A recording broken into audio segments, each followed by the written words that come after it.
Guys, what's going on? It's TheMadKaiger here, and up here today, guys, I keep trying not to do an accent. I try so fucking hard. I don't know why. Anyway, guys, up here today, yes, you got it, you guessed it, guys. It isn't ASMR Part 7, no. It is, today, we are actually going to be talking about one individual game, and yeah, I know a lot of people really like the ASMR PlayStation 2 collection, and I haven't really got any bad feedback on it apart from one or two comments here and there, but mainly because I was when I was doing it I had a bit of a cold going. I'm not going to stop doing a video just because I've got a bit of a runny nose, you know what I mean. Unfortunately, it's one of those things you can't really help, but nonetheless, I'm enjoying the ASMR PlayStation 2 collection, going through, reminding myself what games I have on there, getting some ideas, you know, going, oh, you know, this could make for a good video, or something like that, you know, giving myself that reminder. Sorry it's a 12-part series, but in a way it's better to have 20-minute, you know, 20 to 30-minute videos that are in parts rather than, you know, a 6-hour long video or whatever, however long it would be. I did say I was going to live stream the PlayStation 2 collection, but I just don't have the time to do it all in one go. That's why I have to do it bit by bit, and I want to keep the videos not as short as possible, but get what needs to be done out, and not, you know, overstay my welcome, so to say. But today, guys, I will say this, I've been playing a lot of Red Dead Redemption 2 over the last month or so, and I decided, you know what, I've pretty much finished the main story. I'm on the second part of the epilogue. Again, not giving anything away. I will go back and finish it, and I do play the multiplayer sometimes with Ryan, but Overwatch has its winter update tonight, and that Junkrat skin, Krampus, I don't know why, Junkrat's a main for me, so any new skin that he gets, I'm happy. I'm like, I want that skin. Be a nice Christmas present, wouldn't it? But that being said, every fucking time I'm doing a video, someone calls me or messages me or something. Every fucking time. This is why I can't wait to get a camera that isn't on my fucking phone. Rookie mistake. But anyway, guys, yeah, I decided to, you know, playing a really modern game, and something, you know, that come out pretty much within the month that it came out. I don't normally get games within the first, like, month of them coming out. I normally wait on games. But I knew Red Dead Redemption 2 was the one that I had to get, you know, early days and play it. But today, guys, we are talking about a game that I've been putting a lot of time into lately, and that is Shadow of Mordor. Yes, it's the Xbox One version, Middle-earth Shadow of Mordor, should I say. Unfortunately, well, not unfortunately, but this game is also on PS4, and it is also on PC. I believe it's on PC. I wouldn't be surprised if it wasn't. Well, I'd be surprised if it weren't on PC. Everything's on PC. It's got the wrong disc in there, but that's because it's still in my Xbox. I gotta say, guys, I started this game years ago, like, not like when it first came out. I mean, maybe about 3 or 4 months afterwards, when it was reduced and I got it cheap. Played it for, you know, maybe a day or two, and then I just sort of gave up on it and I didn't go back to it. I'm really glad I went back to this game, and the main reason I went back to it is because I've got the second one now, Shadow of War, and I've heard Shadow of War is a really good game, and a lot of people say this game is worth playing, and, you know, you want to stick with it because it's really good, and I'm not gonna lie, it is awesome. So for those of you who don't know, this game is set in the Lord of the Rings universe. It's not set at the same time as the movies, obviously. I believe it's set before, like, the first big battle in Lord of the Rings, you know, where Sauron gets defeated and the ring gets destroyed and all this stuff. I'm not sure where in fact it properly takes place, because like I said, I started this game years ago, so obviously I've just continued from where I left off, and to be honest, if you like Lord of the Rings, you'll definitely enjoy the story in this game. It's got memorable characters, it's got memorable references to characters. There's a lot of backstory on how the rings were created, and essentially you play as a ranger who basically is also, like, has this guy, like this ghost inside him, pretty much ghost of an elf, and the you can use that, and that basically gives you like superpowers almost. Now I like the story. I think it's pretty good. If you're a Lord of the Rings fan, definitely check it out because you'll probably enjoy that. I like Lord of the Rings, but I haven't watched it in a long time, and I haven't watched the Hobbit movies. I've never read the books all the way through. You know, I've never really delved into all of this Lord of the Rings stuff. But I think Lord of the Rings, when it comes to video games, you know, they actually had a more better video games than worse, actually, which is surprising. And a lot of people go, oh, I want a new Lord of the Rings game, I want a really good Lord of the Rings game. This is fucking the game that you need to play. And then Shadow of War as well, but I'd recommend this one first to sort of get the old gist of it and how it is, and, you know, get the story and stuff like that sorted out. I don't know. I really think, and yeah, I think it definitely goes to show, you know, that they are trying to expand on Lord of the Rings in video games, and yeah, I was very interested. You know, I like Lord of the Rings. I like fantasy. I won't lie, I don't play a lot of fantasy games that much anymore. I'm my action games, and you know, I play a lot of Overwatch as much as I hate to admit it. But yeah, it's nice to sort of go back and sort of play something that I played ages ago and finish it almost. I'm nearly about over halfway, and yeah, like I said, the story's good. But the gameplay in this game is where it's at. The graphics are actually not too bad either. For a game that came out in 2014, it still looks pretty nice. It looks quite well polished. It looks dark, it's grim. This is basically a darker version of Lord of the Rings. This is basically the R-rated Lord of the Rings, you know, being an 18 and all. You know, it's bloody, it's got swearing, it's got all the grim and darkness that Mordor has, you know, the orcs, the Uruk-hai, and the Uruks, as they call themselves. And yeah, I really think the game looked really good and sounds really good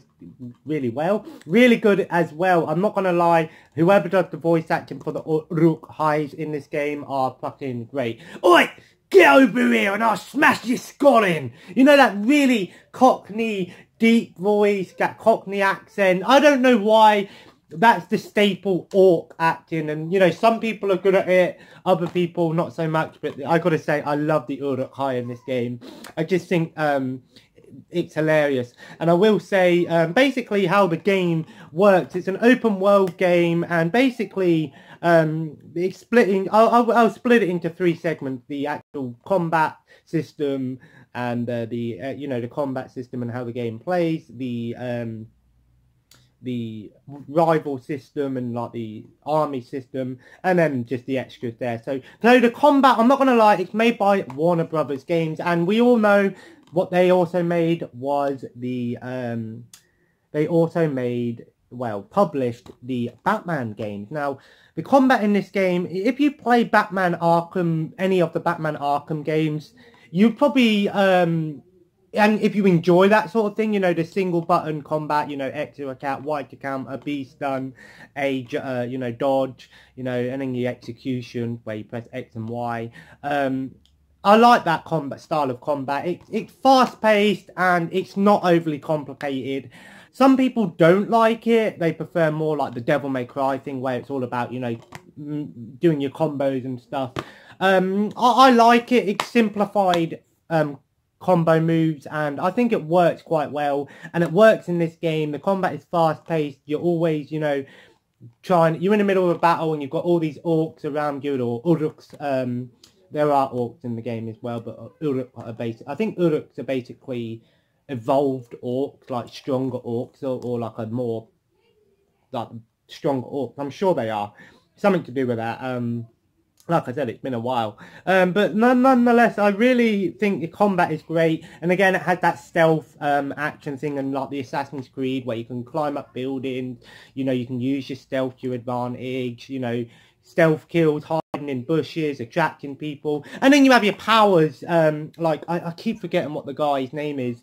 the sort of ghost powers. I would just call them ghost powers for now. Like I said.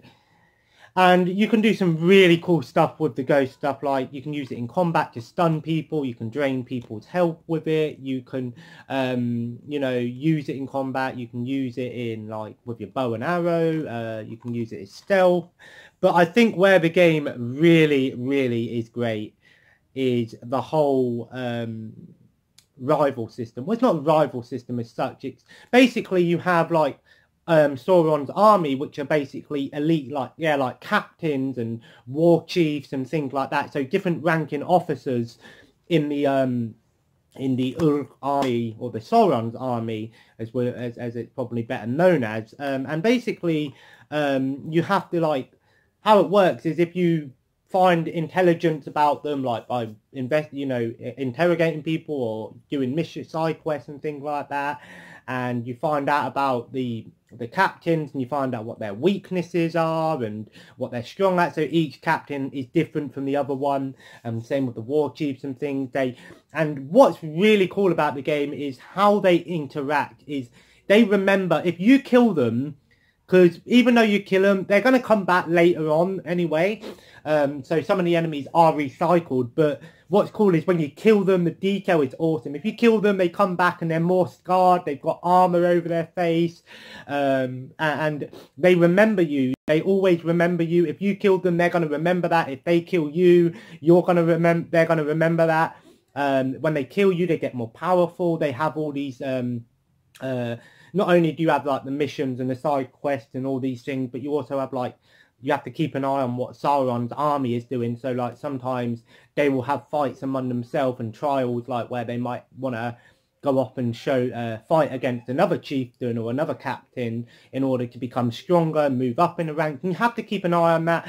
And I've just got to the point in the game, and this is where the game is getting really fun, where you can actually take control of the captain. Well, you can't control them like you control them, but you can take control of their soul, basically, and they do what you are. They're basically your army. You're creating an army, and I really am enjoying this whole idea of creating an army and fighting back. You know, I'm getting all of these captains now, because basically in this part of the game, sorry if this is a spoiler, but you have to get the war chieftains to work for you. You can brand them, so basically they work for you now.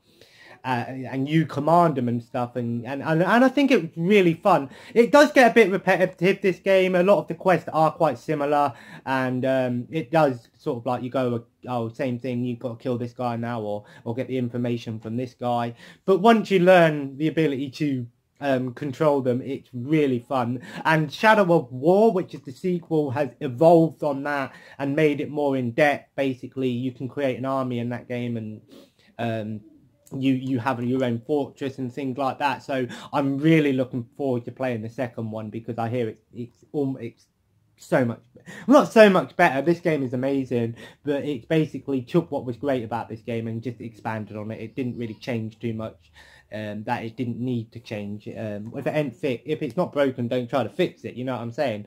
I really do find this game to be really enjoyable, and I'm really enjoying it. The combat's great, the stealth works, there's all these different ways, and what I love, it's very open-ended. So if you've got to kill someone, you know, like I said, if you've got to do, say you've got to kill one of the chieftains, and you know that they can't be killed by stealth attacks, so you have to go, well, wait a minute now, if I can't do stealth against this guy, do I go straight in and fight him in hand-to-hand combat, well, close quarters combat, or do I, like, trap them, like, you know, lure them into somewhere and get a beast to come out and fight them, or do I trap them using, you know, the explosive barrels and the fires, or, you know, do I actually just try and convert as many of his soldiers to my side and then basically have like a war?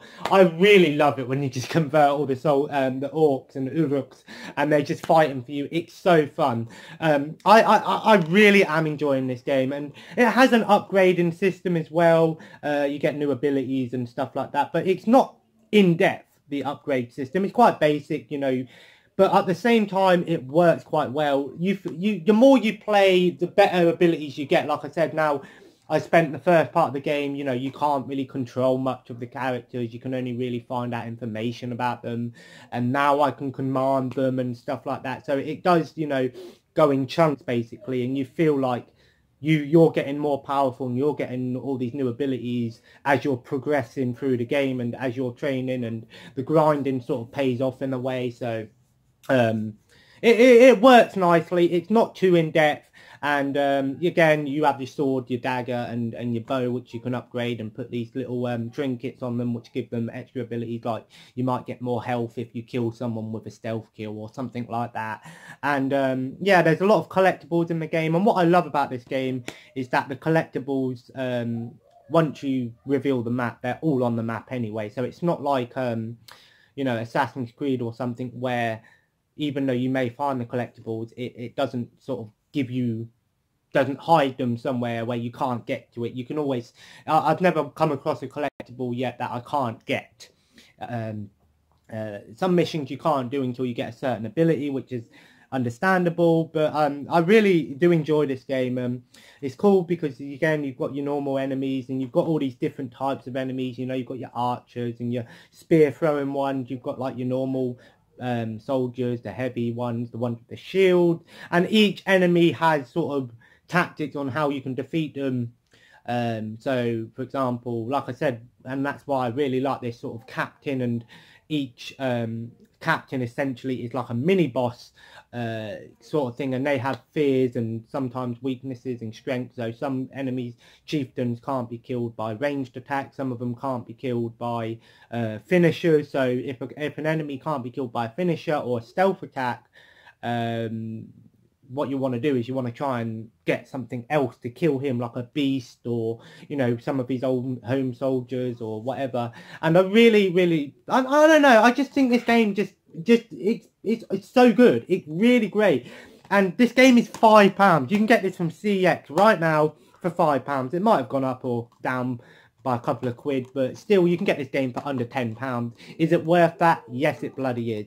Even if you're not a fan of Lord of the Rings, you've got a game here that has something familiar in its combat and gameplay style, but also something quite original and really cool and in-depth. And it's impressive how they all remember you, and you've got all these different ones. And I know it's one of these Hydra systems, you kill one, two more appear, but then again, bear in mind, you are in the losing war. You know, these orcs are pretty much, there's millions of them, so it don't matter how many you kill, they're always going to replace them. Yeah, and it's really good. The only complaint that I have, no, I wouldn't say it's a complaint, but it does get a little bit annoying after a while, is some of the enemy bosses or captains and stuff may have a weapon or something that can kill you in one hit pretty much. And it really annoys me the amount of times they kill me. Yeah, you can counter their attacks when you go to die and stuff like that, but it really gets annoying because when they kill you, they get stronger, which again makes sense because they basically killed the ranger. They've shown their strength. They're riding up in the army as you would, but at the same time, it's like now they're stronger. I'm trying to kill this guy, but now he's stronger. So again, it's not really a complaint. It's more sometimes it is a bit unfair that, you know, they can just get lucky with a quick hit and then, you know, they're stronger now. So, but again, it makes sense in a way. So it's not really a complaint. It's more of a little nitpick that I have, and sometimes, you know, makes me get a bit pissed off. But nonetheless, it's nothing game breaking or anything. And I haven't really run into any glitches in this game either. Shadow of Mordor, Middle-earth, Shadow of Mordor. I've got to say, Warner Brother Games have done a great job bringing a darker toned Lord of the Rings game that isn't Lord of the Rings, but it's still set in the same universe again. You know, obviously it's a prequel to Lord of the Rings, but again, I really am enjoying this game. I don't know when I'm going to finish it. Although I will say, like I said, it does get a bit repetitive after a while, so you might play it for a week and then, you know, decide, oh, I'm going to leave it for a little bit and then come back to it. Well, in my case, fucking years. But I'll probably go back on this in a minute, actually, and carry on. And like I said, there's DLC as well, and trial modes and all these bonus modes as well. So I would recommend getting the Game of the Year Edition version because you get DLC included. But nonetheless, Middle-earth, Shadow of Mordor, I'm going to give this game an 8.5 out of 10, which is pretty high in my opinion. The only reason it's not 10 out of 10 is because, like I said, it does get a little bit repetitive, and yeah, it does sort of feel like it is a copy of some other games like the Batman and stuff, which in some people's opinion is a bad thing. I don't personally find an issue with it because I like the Batman games, but I can understand why some people wouldn't particularly want to play another game that's basically almost this reskin. I don't think this game is a reskin. I think it has more to offer than the Batman games. I think the Batman games are more contained, and whereas this game is all about you're the one who's being hunted. You're in the bad territory. Yeah, it's similar to Batman again, but you're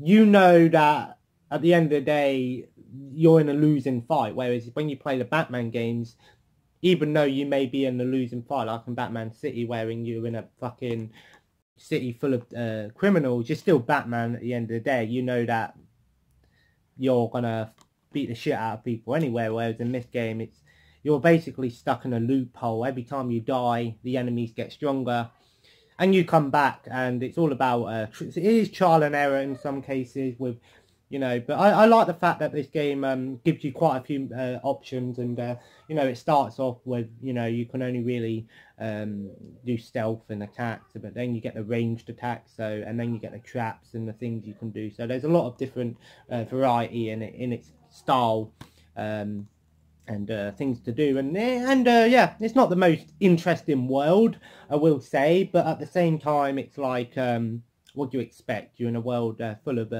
death and full of orcs, so what would you expect? Do you think they're gonna colour, throw parties and stuff? And I don't know, I like the orcs. They make me laugh. They're always having conversations, and the way that they act is hilarious. Some of them are fucking hilarious.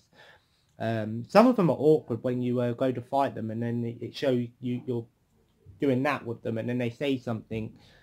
Some of them just sit there and go like that. I'm like, what are you doing? Is that a bug or what? It's weird. But nonetheless, Shadow of Mordor 8.5. This is basically the best Lord of the Rings game we're gonna get in this generation. It's no Two Towers, not the Return of the King, mind you, but really looking forward to playing the second one. I love the fact that now I'm building an army, and yeah. There we go. If you enjoyed this video, feel free to leave a like, comment below, let me know if you played Shadow of Mordor and did you enjoy it? What do you like about it? What don't you like about it? I'd like to know. And of course, feel free to subscribe if you haven't already and join the family. Been a bit of a different video today, going back to some classics here with the reviews, I guess. And yeah, I'm hoping to finish this game within the next week or so and then I'll see if I'll go straight onto the second one or might play something else. I don't know. Nonetheless, feel free to check out all the social media links in the description below. And of course, have a nice day. I might live stream tonight. I might actually live stream. Overwatch update, winter update. Do you want to watch it? If I am live streaming, check me out on Twitch at TheMadKaiger. Take care and bye-bye.